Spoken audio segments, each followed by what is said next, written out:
안녕하세요. 저는 지금 막 결혼한 30대 후반 남성입니다. 요즘은 우리 세대를 삼포세대라고 많이 부르는데 결혼, 출산, 연애, 삶이 정말 어렵다. 중요한 것을 포기하며 살아가는 이 시대의 쓸심한 모습이다. 나 또한 이 속에 속해 있다고 생각합니다. 부자 아이도 아니고 스카이 대학을 나온 것도 아니기에 그저 노력하면 되지 않을까 싶었습니다. 특히 나와 비슷한 사람들은 취업에 대해 많은 고민을 해봤을 것입니다.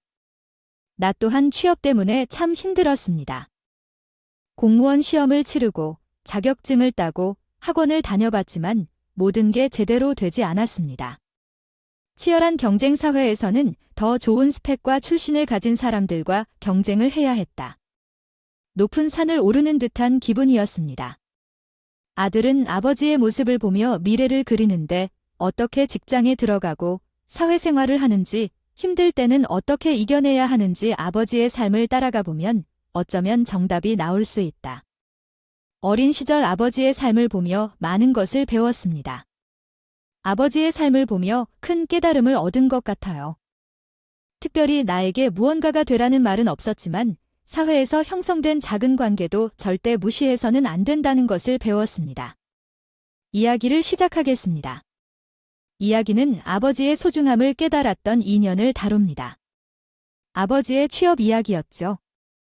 우리 아버지는 근면성 실험 덕분에 은수저 정도는 태어난 것 같았어요. 건축학과를 졸업한 아버지는 유명한 가구 회사에 취업했습니다. 이 소식을 듣고 할아버지와 할머니는 너무 기뻐하셨다고 해요. 엄마는 아들이 돈을 벌어 대기업에 입사해서 밥을 안 먹어도 배가 부르다고 말씀하셨어요.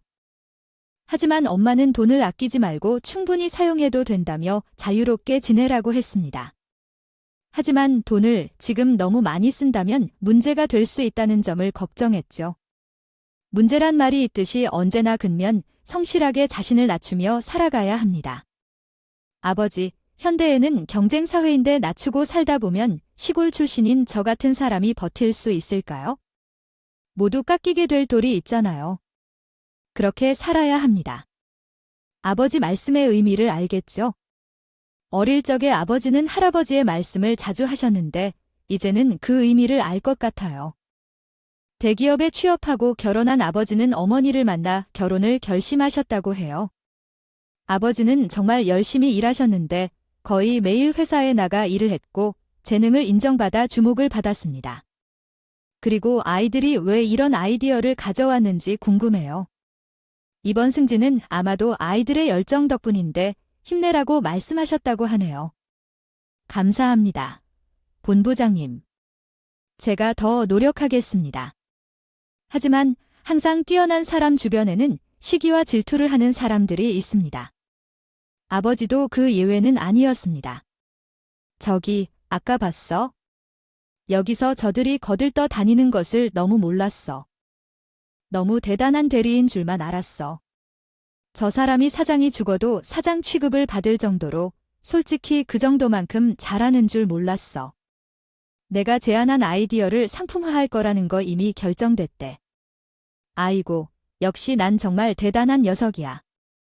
아니, 대학 이름조차 처음 들었는데 그 사람이 회사의 주요 상품 디자인을 했다는데?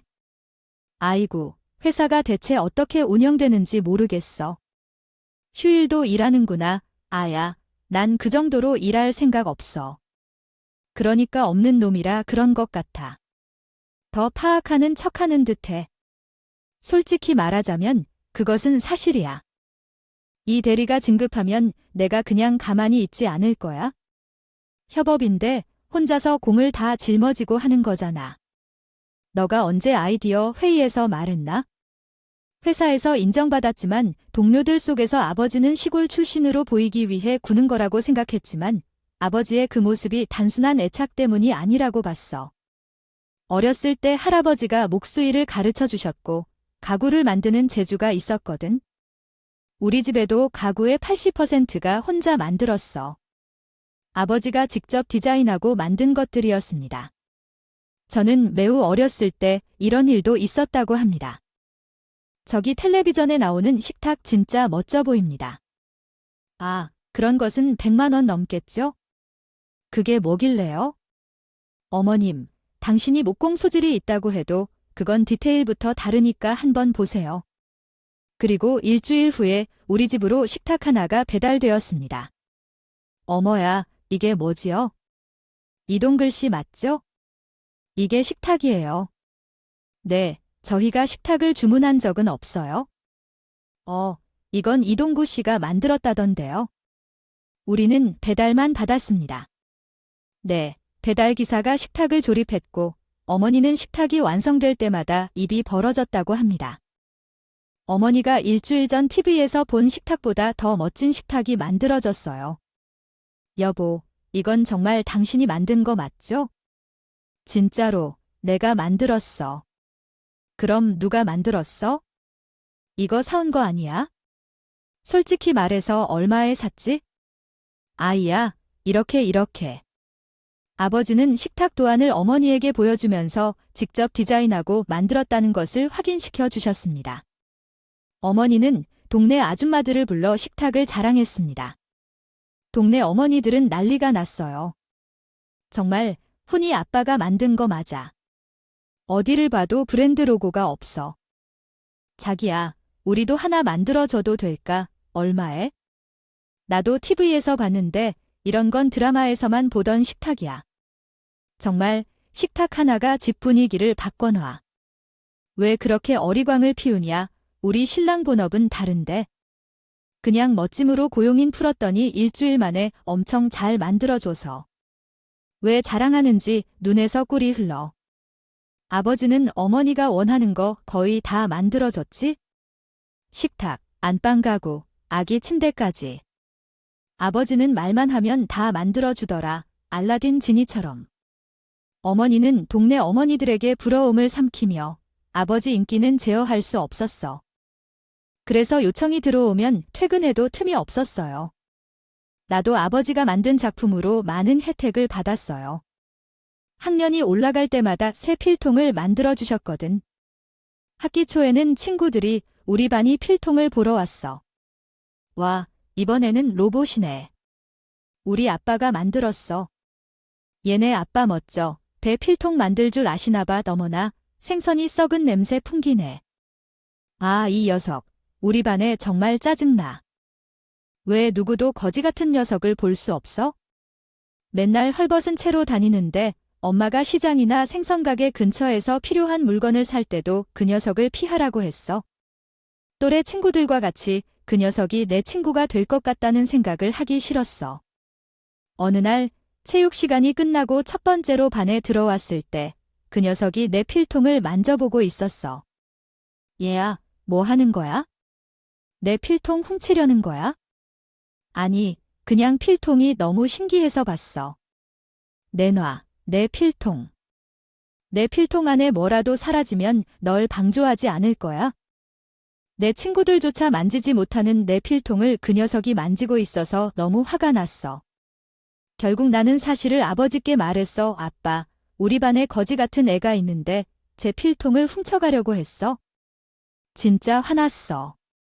이미 친구들이 부러워하는데 더 이상 가져갈 수 없어. 아, 이렇게 계속하다가 그 녀석이 필통을 훔쳐갔다면 어떡해요? 아빠 필통이 멋지긴 멋졌나 봐요. 아빠가 너무 심각하다고 하셨어요. 이번 주말에 그 친구를 우리 집으로 좀 데려와라는 얘기를 좀 해야겠어요. 아빠가 야단을 칠 거래요. 근데 전 주말만을 기다렸습니다. 아무리 친한 친구라도 죄가 없을 때 제 물건에 손을 안 대는데 모르는 애가 제 필통에 손을 대는 걸 생각하면 정말 폭발할 것 같았어요. 오늘 학교 끝나기 전에 그 도둑놈을 불러서 이야기했어요. 야, 너 우리 아빠가 너를 보려고 해. 너 내 필통만 친구 아빠에게 이야기했어. 자, 여기 우리 집 주소야. 내일 안 오기만 해봐. 진짜 경찰에 신고할 거예요. 제가 으름장을 놓고 횡하니 가버렸어요. 아빠가 그 도둑을 얼마나 야단칠지 생각만 해도 짜릿했습니다. 다음 날 아침 초인종이 울리고 그 놈이 왔다는 걸 직감했어요. 왔냐? 아빠, 걔 왔어요. 너구나. 들어와라 전 보자마자 아빠가 친구에게 호통을 칠 줄 알았는데 호통은커녕 친구를 다정하게 부르시더라고요. 전 어이가 없어서 이게 뭐인가 했어요. 엄마는 친구가 왔다고 떡볶이, 김밥, 온갖 맛있는 음식들을 준비해 놓았어요. 엄마가 그렇게 아끼는 식탁에 그 도둑놈을 앉혀주셨어요. 우리는 자리에 앉아서 훈이도 있어 배가 고파 얼른 먹자고 했어요. 그런데 제가 화가 나서 자리를 박차고 나왔어요. 화가 날 때 방에서 씩씩거리고 있는데 거실에서는 하하호호 웃는 소리가 들렸어요. 너무 궁금해서 방문을 열고 거실을 애즌 코란티엔 들레어고 오이스튼프 몇이요. 하하 진정하고 안 거요? 나는 아빠가 나에게 학교 필통을 만들어 주었을 때 태도가 너무 불공평하다고 생각해서 문을 열고 거실로 나갔다. 아빠, 이게 불공평한 거 아니에요? 내가 17개의 필통을 훔치지 않았잖아요. 내가 아빠가 만들어준 필통을 좋아하는 만큼 상처를 주는 거야? 나는 내가 만든 것을 좋아해주는 사람이 있다면 얼마든지 만들어줄 거예요. 그게 자식이든 누구든 말이에요. 아버지에게는 정말 감사한 일인 줄 몰라요. 아버지가 만드신 것들은 그냥 물건이 아니었어요. 아버지는 본인이 만드신 물건이 가족뿐만 아니라 물건을 보는 모든 사람이 행복해지길 원하셨어요. 미안해 말하지 마요. 나는 그냥 내가 부러웠어요. 한 번도 새 필통을 가져본 적도 없고 이렇게 멋진 필통을 가질 수 있다는 것조차 상상조차 못했어요. 너는 필통을 산 적이 없어도 그런 필통을 쓸 줄 아는 건 아니에요. 그냥 열어서 쓰면 돼. 아니야, 선곰, 바보야, 아이디 주면 안 돼. 전훈이에게 아버지가 만든 필통의 비밀을 알려주면서 서로 친해져 참돼. 결국 선곰과 성철이는 둘도 없는 친구 사이가 되었다. 우리 둘은 서로의 상처를 이겨내며 가족과의 우정을 강화했다. 그때 우리 집 상황이 여의치 않았던 상철이 가족을 위해 어머니와 아버지는 김천애를 가족과 같이 생각하고 많은 도움을 주기도 했죠. 훈이 엄마, 뭘 다시 이런 걸 보냈어요? 친정 아버지가 쌀 농사를 지으시는데 매년 보내주세요. 많이 보내주셔서 서로 나눠 먹으면 좋잖아요. 안 그래도 훈이 아빠가 이번에 쌤철이한테 책상도 만들어주시고 그것도 너무 고마운데 저희는 맨날 받기만 하네요. 아, 무슨 그런 소리를 하세요? 부담 가지지 마시고 맛있는 건 나눠 먹자고요. 아셨죠? 아버지는 샘철을 친자식처럼 생각하셨고 늘 상철을 위해 필요한 것들을 최대한 만들어서 선물로 주셨습니다. 상철래도 그런 아버지의 넉넉한 정 때문에 늘 고마움을 표시했습니다. 초등학교를 졸업할 무렵이었을 겁니다. 저는 상철이와 같은 중학교로 배정이 되었고 서로 더 친하게 지낼 수 있다는 기대감에 거의 매일부터 다니다시피 했습니다. 그런데 그런 저에게 청천벽력 같은 소식이 전해졌습니다. 나 아마 아빠랑 엄마 따라 외국에서 좀 살아야 할 것 같아. 외국, 아빠가 외국에서 일을 하게 됐어. 여기보다 돈도 많이 준다고 해서 그럼 너 나랑 중학교 같이 못 가는 것 같아요. 그래, 엄마 아빠에게 한국에서 학교 다니고 싶다고 조른 것을 거부당했어요. 정말로 떠나고 싶지 않았어요. 가장 친한 친구와 갑작스럽게 이별해야 했는데 실망스러운 느낌을 표현할 수 없었어요. 부모님 이야기를 듣고 나니 아빠는 중동에서 큰 건설업체에서 노동자로 일하는 것이 결정됐고 식구들과 함께 이민을 가게 되었어요. 상철아, 아무 때든 아저씨에게 도움이 필요하면 연락하고 자주 편지와 전화를 주고받아야 해. 알겠지? 상철아, 너 정말로 꼭 편지해야 해. 집 주소 알지요? 꼭 편지하고 전화도 해야 해. 푸나, 넌 내 소중한 친구를 잊지 말아야 해. 제발 건강 잘 챙기고 친구들과 다투지 마세요. 그래, 그럴게. 상철이는 가족들과 이민을 가지고 여기까지 왔고 초반에는 연락을 잘 주고받았지만 이사를 하고 나서 자연스레 연락이 끊겨버렸어요. 상철이가 떠난 후에도 아버지는 언제나 조용히 사람들에게 필요한 가구들을 만들어냈어요. 아버지의 노력 덕분에 빠른 승진도 이루게 되었고 회사에서 필요한 인재로서도 인정받았어요. 받으셨습니다. 역시 난 자네가 해낼 줄 알았어. 자네가 만든 상품을 보고는 흠잡을 데가 없다고. 다들 난리야. 자꾸 주문은 들어오고 회사 확장시키는 거 정말 심각하게 고민해야 할 것 같다고. 아닙니다. 회장님의 그 철학이 지금의 회사를 있게 한 거죠. 전 그냥 뒤에서 보조만 했을 뿐입니다. 아이고, 겸손하기까지. 회사 확정되면 자네가 맡아야 할 일들이 더 많아질 것에 더 열심히 해보자고. 하지만 회사 확장은 너무 급하게 진행이 됐고, 결국 아버지가 다니는 회사는 부도를 맞게 됐습니다. 회사가 부도 위기에 처했을 때도 다른 사람들은 다들 회사를 떠났지만 아버지는 어떻게 해서든 회사를 살리기 위해 정말 가진 노력을 다 하셨습니다. 아이, 본부장 자네도 할 만큼 했으니까 몸도 돌봐가면서 일해. 지금 회사에서 월급도 제대로 못 주는 상황인데 아무런 이유 없이 이렇게까지 열심히 하나. 제 첫 직장이고 제가 만든 가구를 사람들에게 보여줄 수 있도록 한 회사이지 않습니까? 위기는 잠깐일 뿐입니다. 이사님 힘내세요. 저희 다시 일어설 수 있어요? 아버지는 월급도 제대로 못 받는 상황에서도 회사를 일으키겠다는 마음 하나로 정말 1년 넘게 밤을 새며 새로운 상품 디자인에 열정을 쏟으셨습니다. 아무도 기대하지 않았던 아버지의 노력은 결국 한국에서는 빛을 발하는 대한민국 1위 디자인 회사입니다. 이번 성과는 모두 여러분 덕분이에요. 여러분이 회사를 구하셨습니다. 아닙니다. 이 결과는 직원들과 함께 이룬 것입니다. 이제부터 새 출발을 해야 할 것 같아요.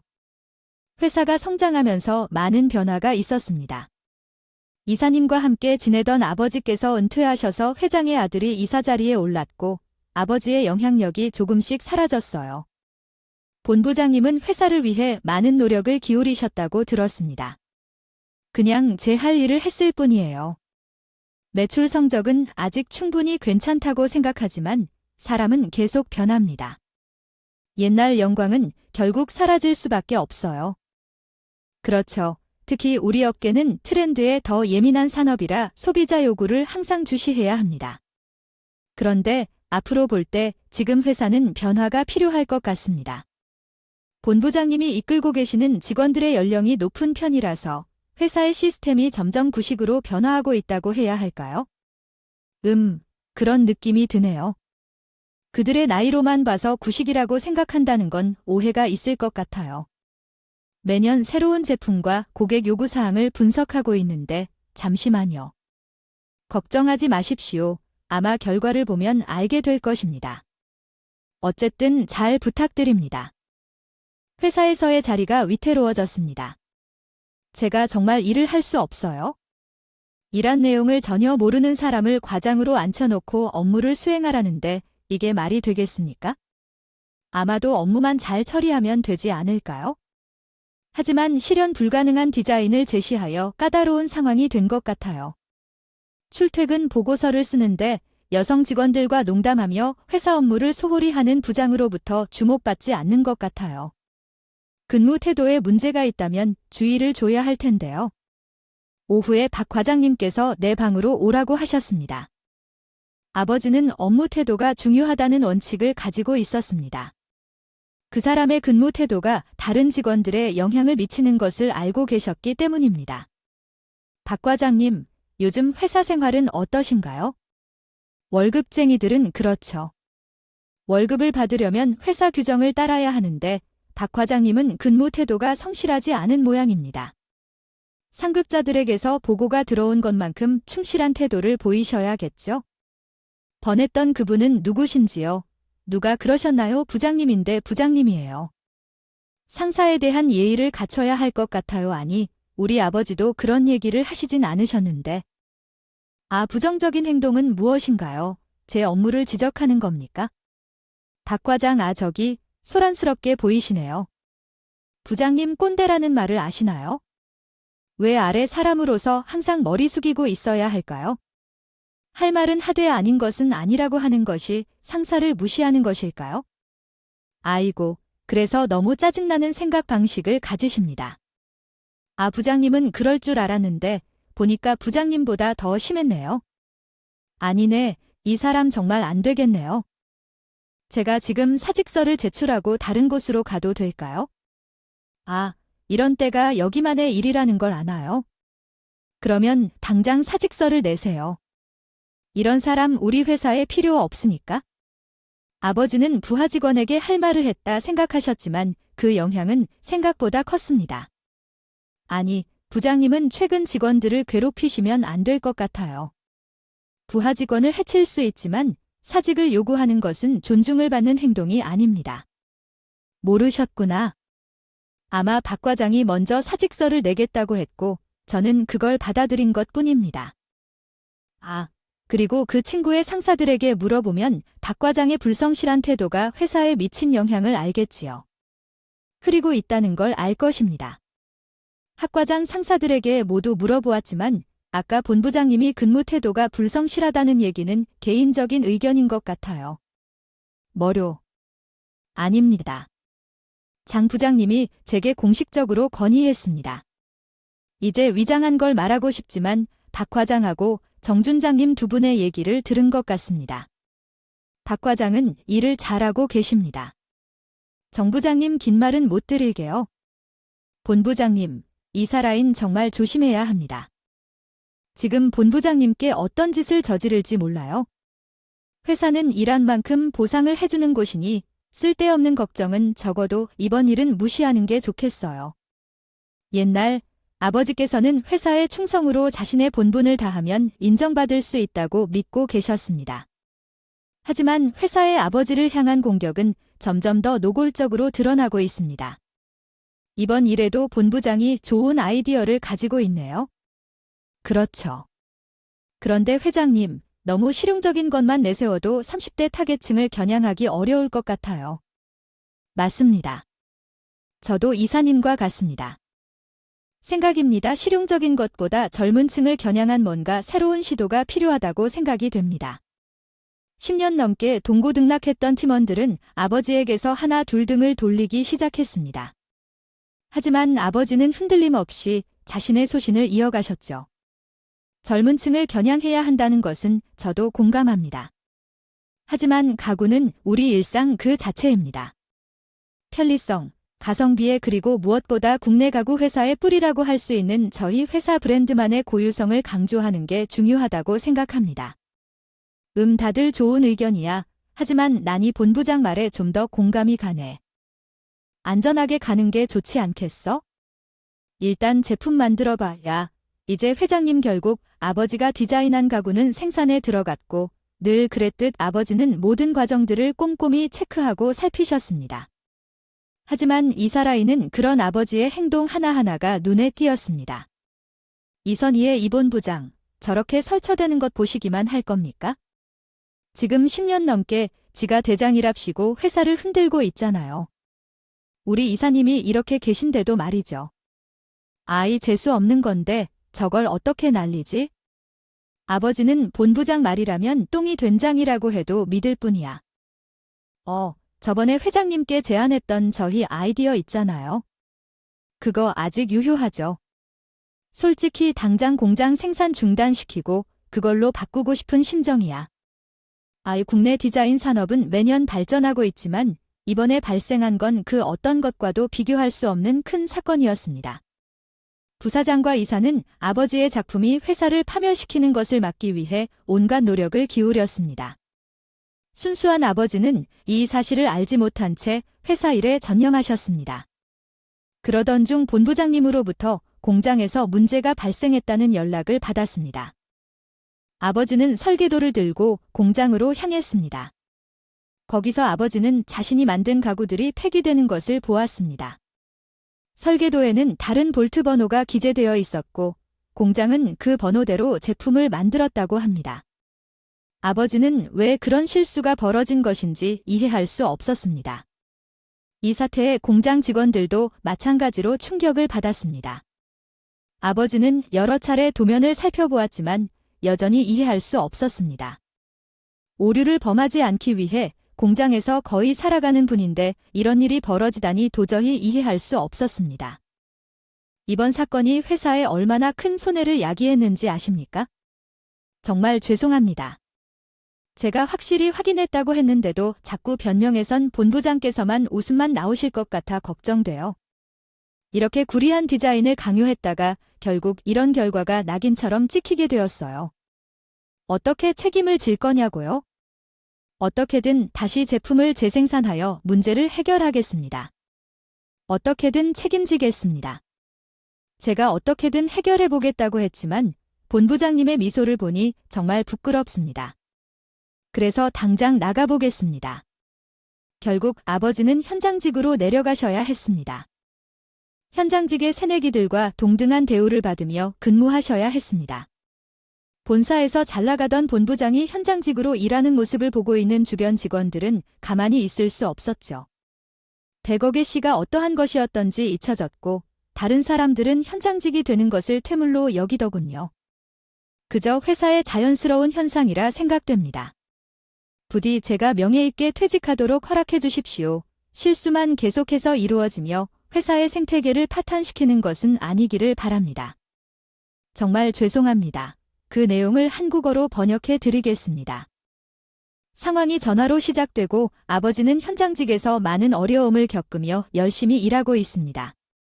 상사와의 갈등으로 인해 분노를 억누르지 못하고 결국 폭행 사건이 일어납니다. 라인과 업무를 잘 분배하고 최선을 다하기를 권하는 메시지가 전달됩니다. 거지 아빠. 지금 보세요. 사장님 모습을 보세요. 사장님을 이렇게 한 회사가 아직도 좋으신가요? 내가 너무 욕심을 부리게 했나 봐. 이제 정말 내려놔야겠어요. 너무 오래 있었던 것 같아요. 다 내 탓이죠. 사장님 결국 사직서를 제출했고 회사에서는 하루도 안 지나 사퇴 처리를 진행했습니다. 일평생 결근 한 번 없이 고생하시던 분인데 매일 아침 갈 곳이 없어 보였어요. 사장님이 이제 좀 쉬실 때도 되었습니다. 운동도 하고 좋아하시는 낚시도 하며 마음껏 하세요.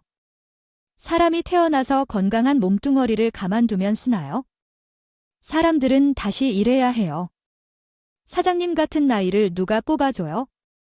왜 그렇게 놓지를 못하시는 거죠? 사장님은 그 회사에서 소명을 다했는데도 난 뒷방 늙은이처럼 아무것도 안 하면 하루하루 살기가 싫어요. 힘들어도 일하는 게 낫죠. 아무것도 하지 않으면 사년이 의미가 없어요. 사장님은 퇴직 후 우울증과 무기력함으로 잠도 제대로 못 자고 건강도 안 좋아지셨죠. 그래도 구직 활동을 멈추지 않았습니다. 매일 구직 사이트를 보면 메모하시는 게 일이었고 면접에서 떨어지는 건 일상이 되셨죠.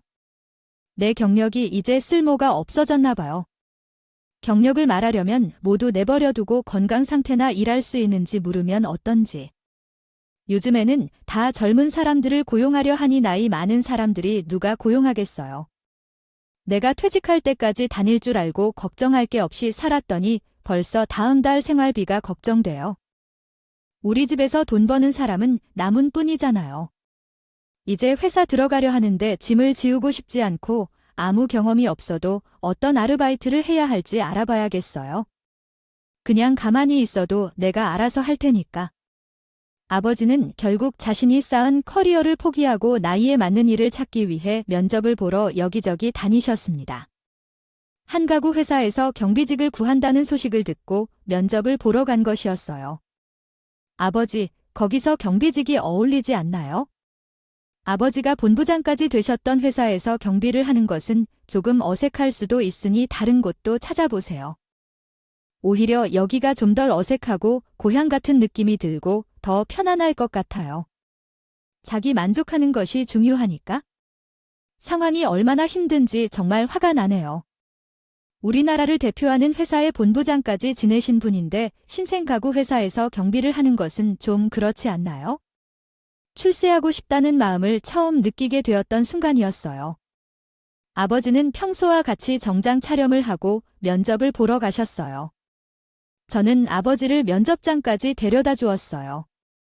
면접이 잘못되더라도 너무 실망하지 마세요. 오랜만에 가구를 만드는 회사에 왔다니 기분이 좋네요. 내가 이 회사에 다니진 않지만 운전 조심하고 저녁에 집에서 봐요. 작아진 어깨로 면접장으로 향하는 아버지의 등 뒤를 보며 눈물이 흘렀어요. 아버지는 정말 솔직하고 열심히 살아오신 분인데 왜 이런 불행이 찾아왔는지 하늘을 원망했죠. 17번 이동구 씨는 면접을 위해 회의실로 가셔야 합니다. 저만 아니라면 사장님 주시죠. 5분 뒤면 시작이니까 저기 회의실로 가세요.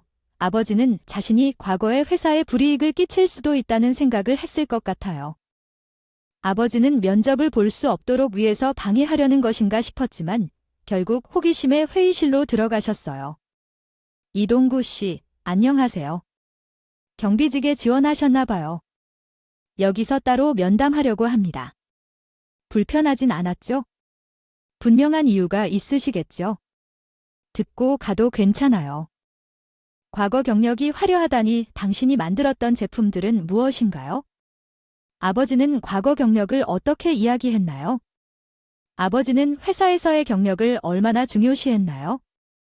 과거를 떠나서 열심히 일할 수 있다는 말씀이 어떤 의미인가요? 왜 과거는 과거일 뿐이라고 말씀하시는 건가요? 과거 경력을 숨기고 경비직을 선택한 이유는 무엇인가요? 신생가구 회사를 성장시키는데 이동구 씨가 어떤 역할을 했나요? 상철이가 아버지를 어떻게 찾았고 그들의 관계는 어떻게 발전했나요? 아버지의 손재주와 열정이 어린 시절에 상철이에게 영향을 줬다는 건 어떤 의미인가요?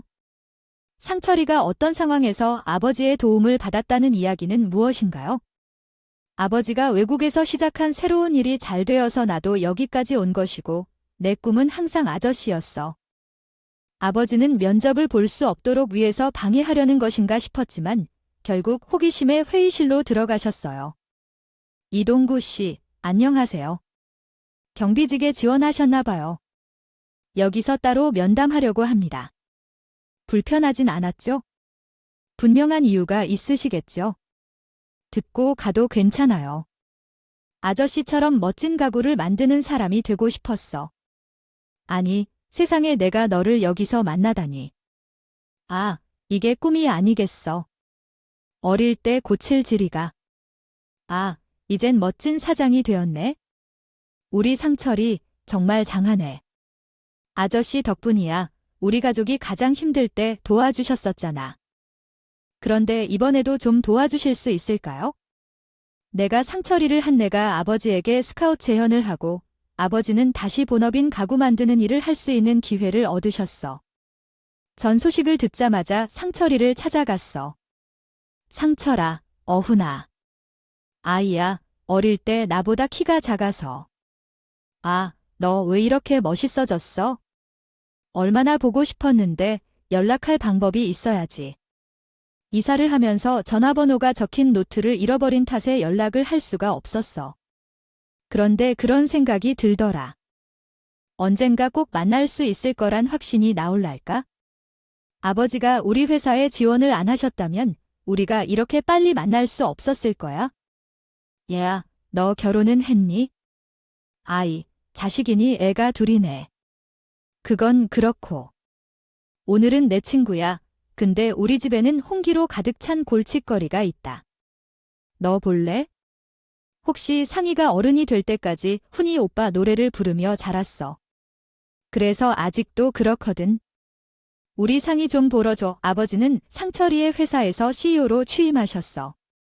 상철이의 청춘과 아버지의 경험이 합쳐져 회사는 국내뿐만 아니라 해외 시장에도 진출했어. 그리고 작은 산이도 결국 우리와 만나게 됐어.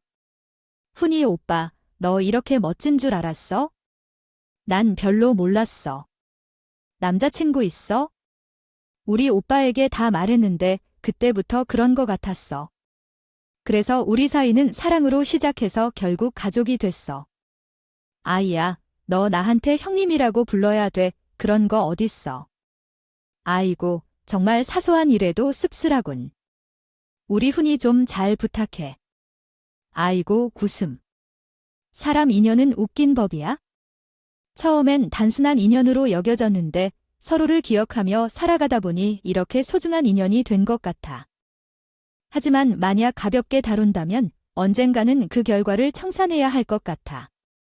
아버지를 추방했던 회사는 결국 잘못된 인사로 인해 파산 위기에 처해졌고 그로 인해 서로를 탓하며 아직도 책임을 회피하는 이사들의 이야기입니다. 만약 저희 가족이 싫어하던 상처를 집으로 데려오지 않았다면 아버지가 자신의 과거를 포기하지 않고 높은 곳을 향했다면, 그리고 제가 제 아내를 만나지 못했다면 지금 제가 행복할 수 있을까요? 여러분께 이야기하고 싶습니다. 흘러간 인연을 소중히 여기고 언젠가 다시 만날 그 순간을 기다린다면 그 인연이 나에게 큰 행운으로 돌아오게 되리라는 것을 결코 잊지 말아주시기를 바랍니다.